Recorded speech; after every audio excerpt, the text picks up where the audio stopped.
When I was in 8th grade, my mom was diagnosed with breast cancer. She was really sick. It all happened sort of quickly. She had a normal doctor's appointment, and then the doctors that same day wanted her to go get some procedure done, and then 2 weeks later she was having surgery. The entire process itself I didn't necessarily understand or deal with, but that was definitely a challenging time for me. I had to grow up really quickly. I'm the oldest of 3 in my family, so my younger brother and sister needed help. My dad still needed to work so that we, had like food and like a place to live and stuff. And it was just sort of extremely emotional and challenging time that happened right in middle school, 8th grade, when you're supposed to be, getting excited for high school and have all these different things going on. I don't think I dealt with it right away. Like I said, the timetable was really fast, and sort of one thing led to the other, and I didn't really understand what was happening. The treatment that she got in the procedure was really dramatic, so it reduced her chances of like getting sick again a lot. I was doing my homework, and I just completely broke down. And I'm not an emotional person, I am emotional, but I'm not like a hysterical person, and I completely couldn't control myself. I called my cousin, it was too late, so I got my uncle. I freaked out, hung up the phone. And I would say it wasn't until 3 or 4 months after that I actually processed what had happened. Didn't want my teachers to know. School was sort of like a thing that I could just go to. But like then at the same time, you don't want to go there because you're nervous, and you don't know everything that's going to happen. Okay, I would have to say that the first time that I faced a huge challenge for me, that I really thought I wouldn't be able to overcome, was my freshman year in high school. I graduated Roxbury Prep, amazing, and I actually moved on to Boston Latin Academy, and in Boston Latin Academy there are no uniforms. I was able to talk in the hallways. There are no lines for transitions. You just go to your next class. So I was like mind blown. I had no idea what I was doing, and I actually got lost a few times. Long story short, I spent a lot of time doing the wrong thing and not making it to class in time, and I sucked horrible. I almost got kept back during that period of time, and that was the time where I think I spent the last 2 quarters at school doing so much extra work that should have been done like on time, just to pass with D minuses, which was not a good look. One of the biggest influences on my ability to pull through such a hard situation was actually my uncle. My uncle never graduated from high school. He only got to about, I think, 10th grade before he decided to drop out and start working full-time.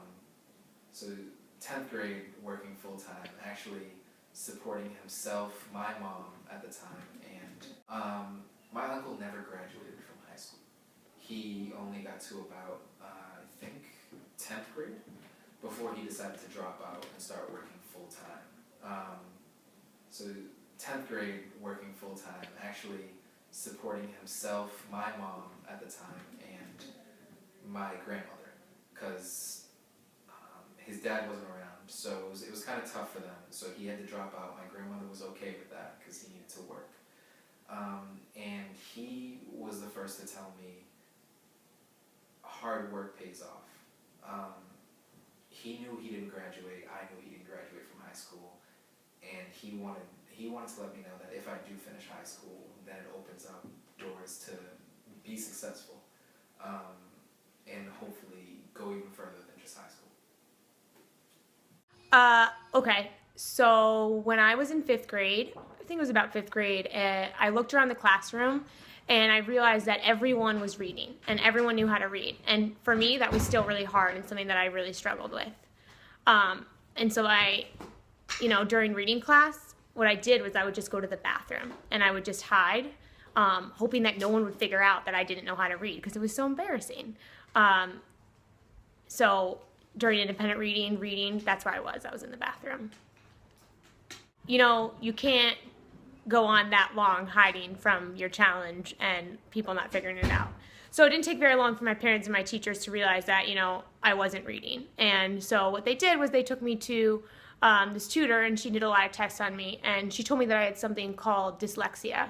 Dyslexia is a way of learning to read and a way that your mind works that's different than most people. So what she told me is that I was going to be able to read, but I was going to do it differently. And so because of that, I had to go to the tutor every day after school. So I had to stop dance practice. I had to stop all sports. And instead, after a long day of school, I went to see Susan, my tutor. Well, a big problem I had is that I'd convinced myself that I was dumb, because everyone was reading and I couldn't read. And so the first thing I had to do to overcome my challenge was talk to Susan and believe that I really could do it. And she helped me a lot. She taught me how to read, and I started believing in myself. I mean, I'll never forget Susan for everything that she did for me, but part of it was that I had to start believing in me. And, to overcome your challenge, you have to really believe in yourself. I think one of the most important parts of this is that when you have a challenge like this, you have to understand that it doesn't go away. It's something that you always have to work on. For me, spelling is still really hard. When I go into the classroom, sometimes I spell things wrong on the board, and reading out loud is still really hard. But I've learned ways through working with my challenge and through working with Susan that I can handle my challenge, and I know how to work hard for it so that I can get better. And so now, while, reading new words and spelling isn't something that's easy for me, I know how to figure it out, and I know how to do it because I've worked to overcome it. The biggest obstacle I ever faced in school was in 3rd grade because I was being a punk. I was a hellion, causing trouble. I ended up repeating the grade because of it. It wasn't great because I had now to endure it because my new teacher, Miss Turner, says, "Oh, I know who you are. I heard about you. We ain't gonna have that this year." So I had to now deal with that because she now had her expectations without really knowing me and just getting aside from someone else. So for that whole school year, I had to be on my best behavior and show them that, okay, I made a mistake. I learned from it and I'm bouncing back. So for 3rd grade, that was my best 3rd grade year because I never got in trouble and I did the right thing. And then, plus she also said, "Well, yeah, I know you're a brother before you because my siblings came before me." So she expected me to be that punk as well, but I wasn't. So at the end of the year, she was surprised that I did real good, and she said I did do better than my other siblings, and I did pass the 3rd grade. Well, one obstacle I faced going through school were really bad habits that I formed earlier on in middle school. I was a kid who struggled to complete homework, especially, and because I got the good grades on tests and quizzes, I was able to kind of just slip under the radar in classes and still get good grades, but because I was getting the good grades is the reason why a lot of the teachers never really held me accountable for doing homework and formed really bad habits. By the time I got to high school, I was still in those habits, and it's really, really tough to get out of. I was really driven by wanting to play soccer in college, so I came to a realization later on that I wasn't going to do that if I didn't get the good grades, and started to put more work and effort. But I'll tell you, it took a really long time to get back into those good habits that it's really important to learn at an earlier age and just get used to it than to struggle for a long time. I had a 7th grade math teacher who was awesome. She did after school math help, and like I said, I despised math. I really did not like math when I was a kid, and like I said, I avoided it at all costs. So having that homework help, having someone there with me to get me through the problems and explain it in a different kind of way than when we were learning in class, made me realize I could do the work, and I was smart enough to do the work. She kind of pushed me to do homework in general too. Hey, Mr. Hempelman, can you tell us about a time in school where you struggled with a challenge? Yeah. I can. I remember when I was 6 years old, actually. I was in nursery school, and that's not even right. Hold on. Nursery school, it was first grade. And I was always getting in trouble, especially when we were doing these art projects. And my teacher thought I was purposely choosing the wrong colors and making my paintings look bad, the finger paintings. And I got in a lot of trouble, and the principal was called, and my mom was called, and I was really trying to do the right thing, but every time I chose the wrong color.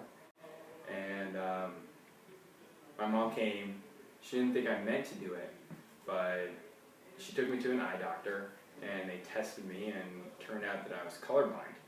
And I didn't really know what that meant at the time, and I just remember thinking that I was just different from everybody else, and I didn't know what to make of that.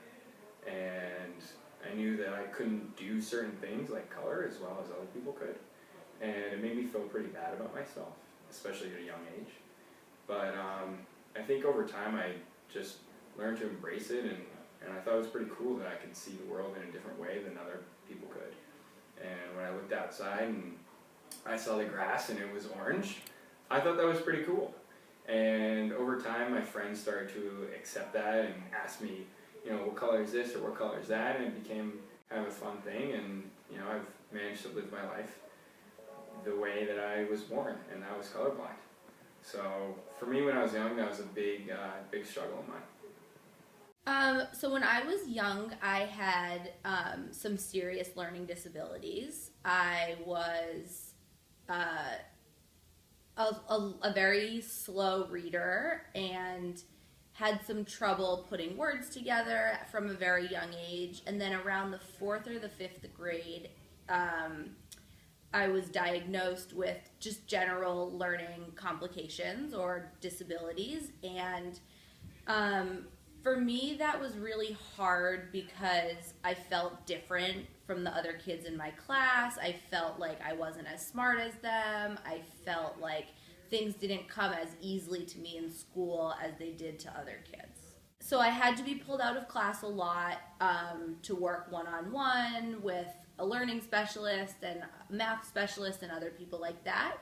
And so it affected my school life because I felt just different and that I wasn't spending as much time in the regular classroom as other kids were, and I also lost that social connection with many of my classmates because I was not in the classroom as much as other kids were. At home, it was also challenging because my younger sister is super, super bright and didn't have any of these challenges, and I always felt sort of inadequate to her because everything came really naturally. She was great at math. She knew from a young age she wanted to be a doctor, and I didn't have a lot of direction at a young age, and I felt sort of bad that she was good at everything, and I struggled with school a lot.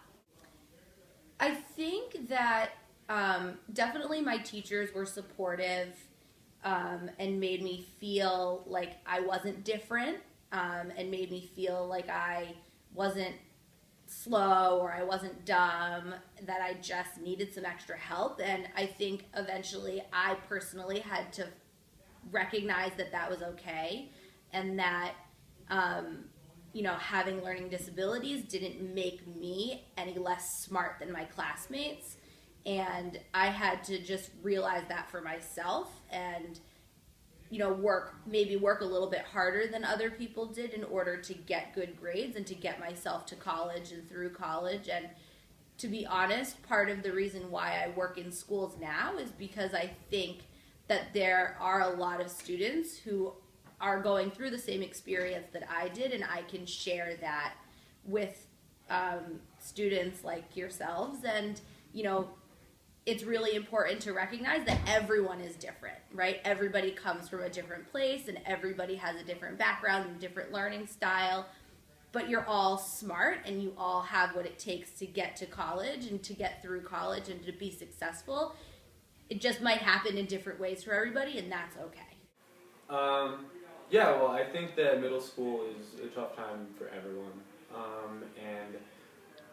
Everyone faces some kind of bullying on some level. I was fortunate enough to never deal with physical bullying, but it's middle schoolers can be pretty rough on you, and they can make you feel a lot of doubt in yourself that you didn't feel before that. And I think that dealing with that doubt and dealing with pressure from your peers and dealing with all the emotional baggage that comes with being a middle schooler really weighed on me. Elementary school seemed like such a fun time in my life, and then going into middle school, new school, and dealing with all that was a lot for me. My grades suffered, my friendships suffered, we're always having a tough time, and I think that I was fortunate to have a strong family, a lot of strong support around me with that, and they've always been there for me, my family. It's helped me through any tough time in my life, and in time I was able to build that self-confidence I needed to succeed, but just anyone who's dealing with that, who's struggling with that, it can be really difficult, but as long as you find those supports, you'll be able to get through it and you'll be all the stronger for it.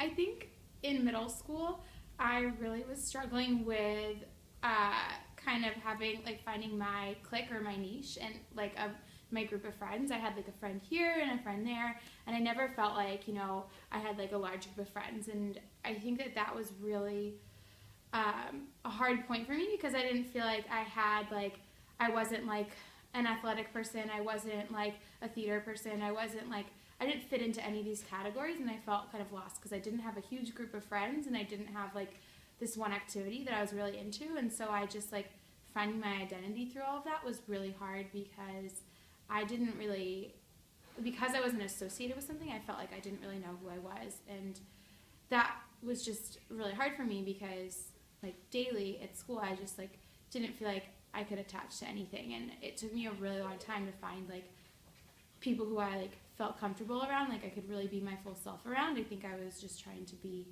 someone else a lot of the time to try to fit into one of those categories, and throughout middle school I never really accepted that I didn't have to.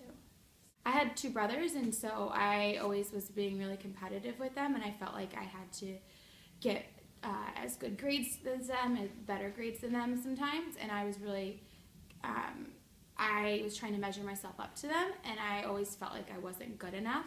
I felt like I wasn't smart enough. I felt like I wasn't pretty enough. I didn't feel like I was enough, and I think that affected my self-confidence, and I wasn't comfortable volunteering answers in class. I didn't feel like I could be the girl who was a leader on group projects. I just kind of didn't really come out of my shell for a very long time, even though I was trying really hard to just kind of fly under the radar.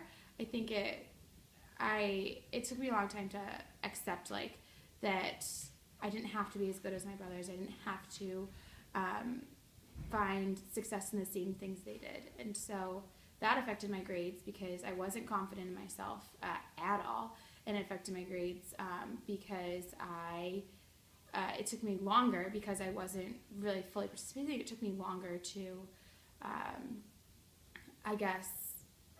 understand what I really did love about school. I guess later, as I went into when I went into high school, I finally had two really great friends who I felt like I could really connect with, and they lived across the street from me, and we started to do everything together, and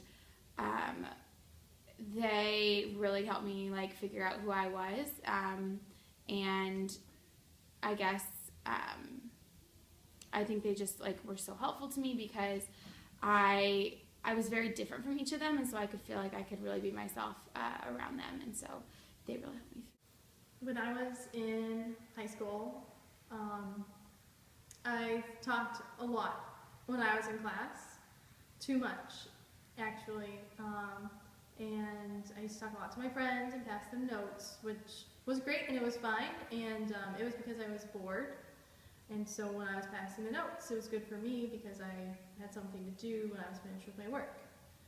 But at the end of sophomore year, I passed my math class, which was great for me, and I got an A. But my friend, whom I always passed notes with, failed the class because I distracted her the whole entire year. And it made me feel really awful that she failed this class because of me, because I was talking to her instead of helping her with her work or asking her, if she needed help. It affected me personally because I felt really awful that my friend had to retake the class the next year, or junior year, because she didn't get to move on with the rest of us in our class, and she had to stay behind. And I felt really, really responsible for that I put her in that situation. I felt like I was a really bad friend to her. I resolved the issue by first telling her that I was really sorry that I did that to her, and that I felt bad, and then I resolved to help her study for her class or any of her other classes that she was struggling in, so that she could, have really great grades and be with us in our classes in the future. I think my challenges in school didn't come as much from academics, but from some social situations. And so one situation I distinctly remember even to this day is I was at a slumber party with some friends, and there were some decisions that were being made or weren't being made that maybe weren't the best. And I remember sitting there thinking about what I could do and kind of wanting to be daring, and then with my best friend, or the person that would become my best friend for the next 20 years, talking about what we wanted to do, and more importantly, who we wanted to be in high school. High school would be coming up in a couple of years, and talking about what kind of person we wanted to be. And as we had that conversation, realizing that the decisions I made now, I wanted to reflect the person I wanted to become.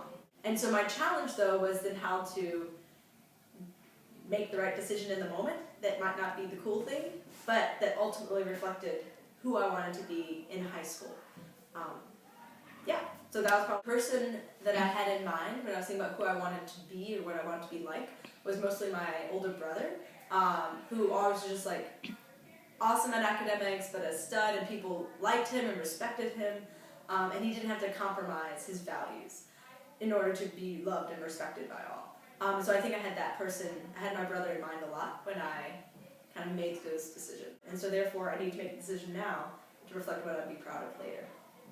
I went to college at a really, really young age. I was 16 when I knew what school I was going to go to, and I went to high school here in Boston, and I got accepted to a college in New York City, and I was so excited to be independent, and I was always a year younger than all of my friends in school. And I think that was really challenging because they were starting to experience and try things and have thoughts and watch shows and read books that I kind of maturely wasn't ready for. And so it was always kind of a struggle at home. My friends were driving before I was able to drive. And there was always kind of these issues of having older friends. And so I knew that college would give me the opportunity to really spread my wings and be independent and do things that I felt like at home I was kind of held back a little bit from doing. In my mind, I really had told myself that I was ready for all of those experiences and ready to read those books and watch those movies and ride in those cars, and I could do all of those things that I felt like I was maturely ready for. And so I went to college, 16, and New York City is only 4 hours away, but it really felt like a whole other world. I realized that it was just me there in that dorm room with a roommate that I didn't know at all. And it started to become very clear to me that I wasn't as much of a lady as I thought I was. I was still very much a little girl who had moved to New York City and was struggling to kind of hold on to all of those really, really important habits that you develop as a middle schooler and as a high schooler, and all the things that your families and friends and teachers support you to develop, whether it's getting enough sleep, eating breakfast, making sure that you're reading appropriately and doing your homework carefully. It was a really big struggle for me to remind myself, I'm on my own, no one's going to wake me up for school, no one's going to make sure I get to class. I need to be kind of my own boss and make sure that I'm getting myself to where I need to be and doing the things that I need to do. And that was a really hard thing for me to go through and experience, and I certainly, you know, missed a few classes, and I struggled to kind of keep up with my work. And I missed my mom, and I, you know, had a really hard time being far away. Home, it was Thanksgiving break, and I sat down with my family and I said, I'm really struggling. I feel like I am not ready for this big change. And I've always had an amazing family, and I've always had a lot of support. That it's important to realize that the things that we try so hard to hold on to in middle school and high school need to stay with us to college, throughout college, and way past college, because I still have to wake myself up in the morning, and I still have to make sure that I'm getting my lessons done and making sure that I eat lunch.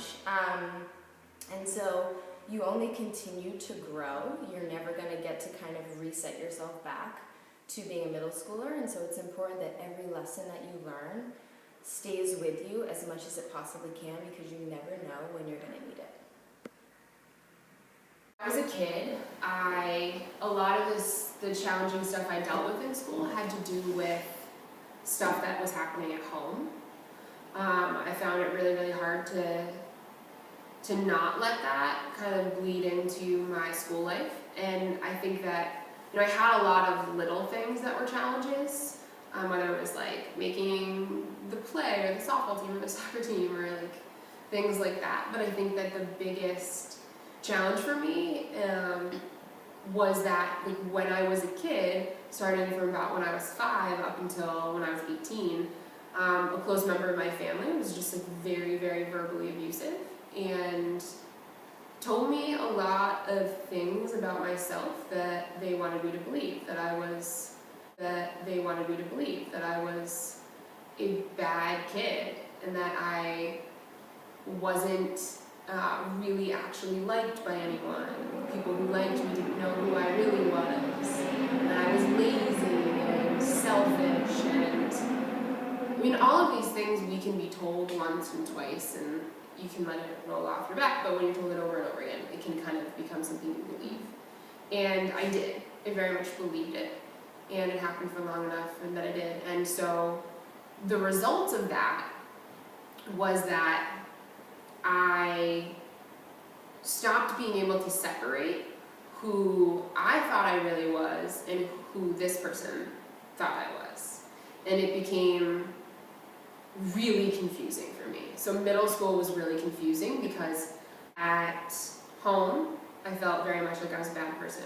And at school, I did any and everything in my power to be outgoing and loud and funny and involved and smart, and I was student council president, and I had great grades, and I was on all this stuff because I was trying to prove to myself that I was good. And, you know, no one at home really knew that. They just knew that the reports were different than what I was at home.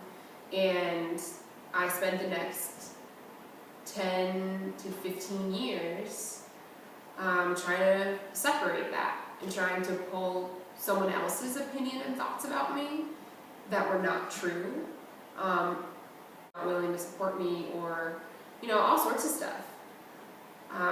You know, it took feeling rejected enough by friends or by boys that for me to realize that being rejected by a family member, starting from a very young age, or being rejected by a friend, or being rejected by a guy that I thought was cute,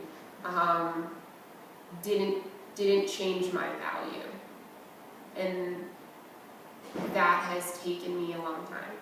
And I remember being told when I was 12 that, by a teacher, that it would take me it takes a long time for everyone to have confidence and self-worth and all of this. And I remember being very frustrated that it couldn't happen overnight, because it was painful to feel like you weren't good enough, or you weren't pretty enough, or you weren't skinny enough, or, you know, and if like you were a girl in the 90s, that's what it was. You needed to be super skinny and whatever. You just weren't enough in some sort of way. And that was really, really hard. But at a certain point in my life, in college, I realized that I wanted to be over it. And I wanted to not care about it. And I really wish that I had gotten there earlier. But I'm very happy that I got to there at all. And now I know what my worth, and I stand up for my worth, and I certainly apologize too much. That's still something I'm working on. All of the teachers on the 7th grade team can attest to that. But it's been a journey, and it was a challenge, and if it weren't for the people who chose to look out for me, but also if it weren't for my own choice to figure it out, I don't know if I would have. So when I was 16, in sophomore year of high school, a couple friends and I signed up to become a lifeguard. And so we had to go to the pool and take a test that was swimming. I think it was 500 yards, which is pretty far for swimming. I played sports in high school. I could swim. I was really confident going into it. Did the swimming, and I remember when I was doing the 500 yards, I kept sort of zigzagging rather than going straight. And but I finished no problem and got out. I was high-fiving my friend, and the instructor for the course asked me to step aside and step into his office, and he told me that I had no form and could not do the strokes correctly, and so I would have to either be willing to take swimming lessons as a 16-year-old, or I would have to quit the class, and I could get my money back, but I obviously wouldn't be able to become a lifeguard, which is what I wanted to do. And so I was embarrassed because the thought of basically being told you can't swim right was pretty embarrassing. My friends were with me, and so I didn't want them to really know or to see me in this kind of situation. And I was kind of scared too of what if I try to do it, but I don't pass the test, because that was the deal was if I stayed in, I would have to be retested and I'd have to pass it. So for the next couple of weeks, each time I went to the regular lifeguard class, I was very nervous. I'd get a stomach ache, and I actually wouldn't want to go. And so after maybe 3 or 4 weeks, the instructor gave me a letter where he said, you need to either commit to taking extra classes during the week, or you're going to have to leave the class. And so I did that, and I remember the first time I went at night, I actually walked in, pretended I didn't see anyone, and then walked out and told my parents, oh, the instructor wasn't there. And that didn't go over well, obviously, so I had to go again, and I ended up going probably 4 to 5 extra times on top of the lifeguard class, where it's like go to school, go to baseball practice, get on the highway, and go to the pool to practice. And then I eventually did take the test and passed it, and I remember one of my friends saying that I looked like an Olympic swimmer, which was like so exciting and the ultimate compliment. But at the end of the day, I passed the exam, was able to become a lifeguard, and had that job through high school and into my first year of college.